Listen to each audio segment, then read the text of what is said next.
তওবা শব্দের অর্থ হলো ফিরে আসা। কিভাবে আমরা ফিরে আসব? কোনো অন্যায় হওয়ার পরে লজ্জিত হয়ে আল্লাহর কাছে ক্ষমা চেয়ে ওই কাজটা আর করবো না, ওই পথ থেকে সরে যাব, এটা হলো তওবা। এটা হলো সাধারণ অর্থে তওবা। তওবার জন্য অনেকগুলো শর্ত আছে। আল্লাহর কাছে তওবা অ্যাকসেপ্টেড, আল্লাহ আপনার ফিরে আসাটাকে গ্রহণ করবেন, মেনে নেবেন, এর জন্য কয়েকটা শর্ত আছে। তার ভিতরে একটা শর্ত হলো যেই অন্যায়টি করেছেন সেখান থেকে আগে সরে আসতে হবে।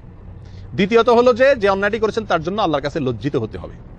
তৃতীয়ত হলো ওই অন্যায় আজ জীবনে করবেন না, সেজন্য মনে মনে সিরিয়াস ভাবে সত্যিকার অর্থে আপনি প্রতিজ্ঞা করতে হবে। এই তিনটা জিনিস যখন পাওয়া যাবে কমপক্ষে, তখন তওবা কবুল হবে।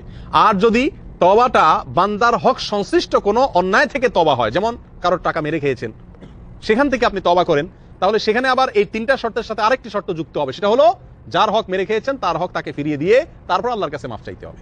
তার হক ঠিকই পকেটে রেখে দিলেন আর মনে মনে তওবা করলেন যে আল্লাহ আর কখনো করবো না, এক দানে এমন টাকা মারছি আর লাগবে না, তাহলে এটা কি তওবা হবে? এটা তওবা হবে না, বা এই তওবা আল্লাহ গ্রহণ করবেন না।